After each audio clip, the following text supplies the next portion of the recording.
Hello and welcome back to Smart Traders Hub YouTube channel. I am Bon Patidar and I welcome you to my YouTube channel.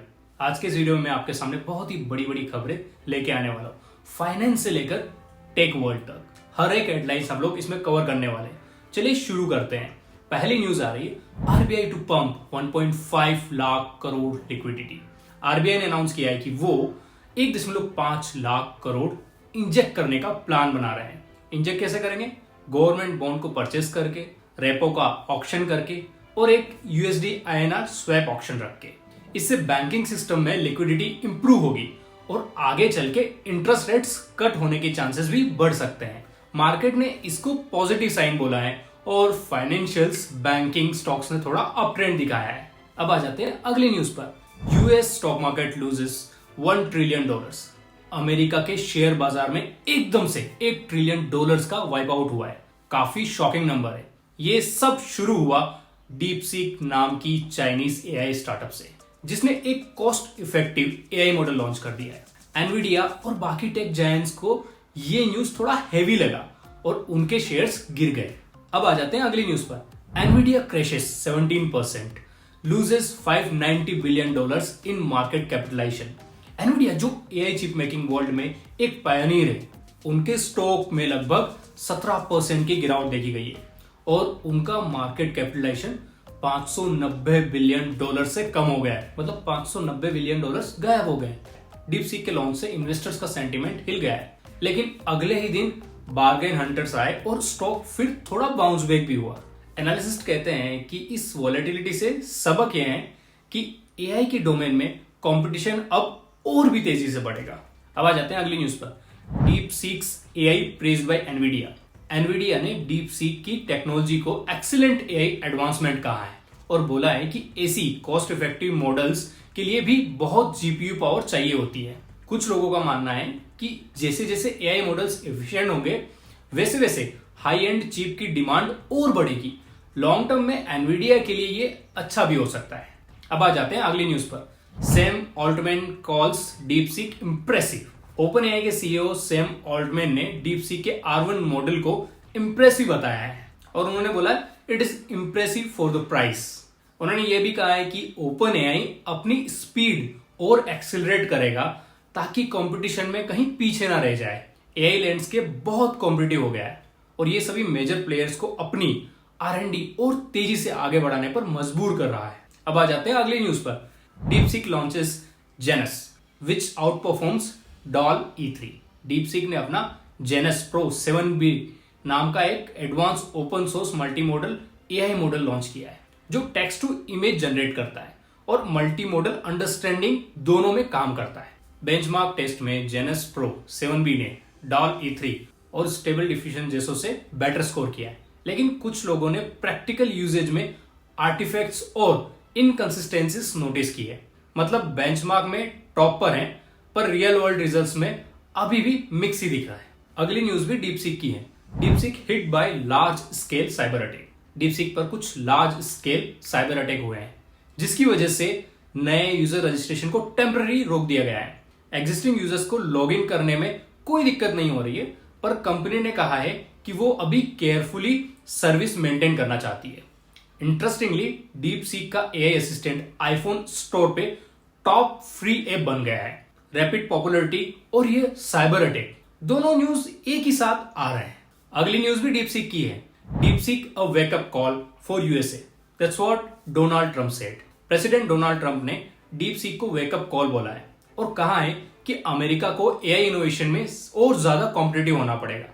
Trump ने यह भी mention किया है कि DeepSeek जैसी चीजें cost reduce कर सकती है, जो ओवरऑल एआई इंडस्ट्री के लिए बेनिफिशियल हो सकता है। यूएस टेक मार्केट के लिए एक क्लियर सिग्नल है कि ग्लोबल कंपटीशन बहुत जल्दी इवॉल्व हो रहा है और उनका जो स्टारगेट प्रोजेक्ट था उसके लिए उनको फंडिंग अभी और कम लगेगी अगर वो इस मॉडल पर ऑपरेट करते।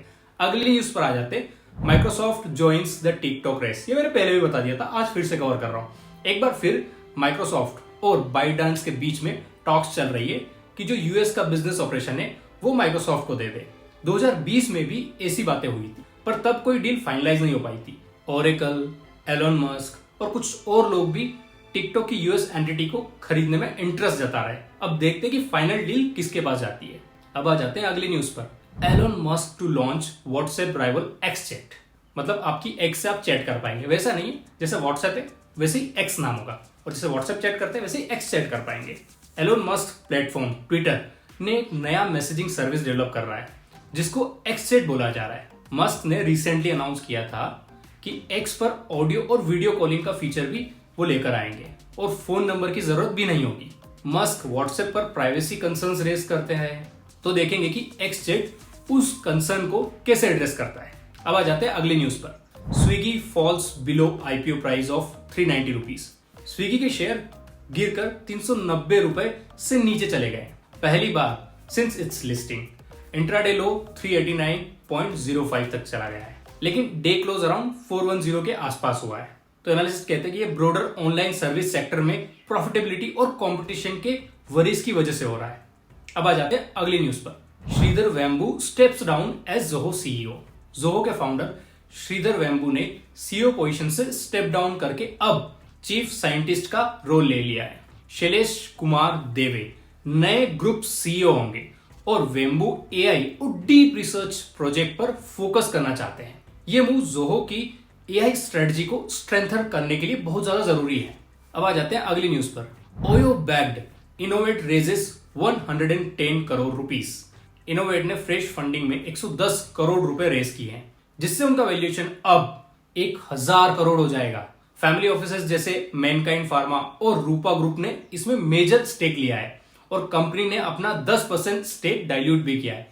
इनोवेट अब 2025 तक अपने कोवर्किंग सेंटर्स को 100 तक ले जाना चाहता है। एक्विजिशन और टेक्नोलॉजी अपग्रेड्स पर भी इन्वेस्ट करेगा वो। अब आ जाते हैं अगली न्यूज पर। Paytm launches receive money QR widgets. ये किसके बाद आ रही है न्यूज? जब जियो ने साउंड पे फीचर लॉन्च किया है, तो इन्होंने भी कुछ विडगेट टाइप लॉन्च कर दिया।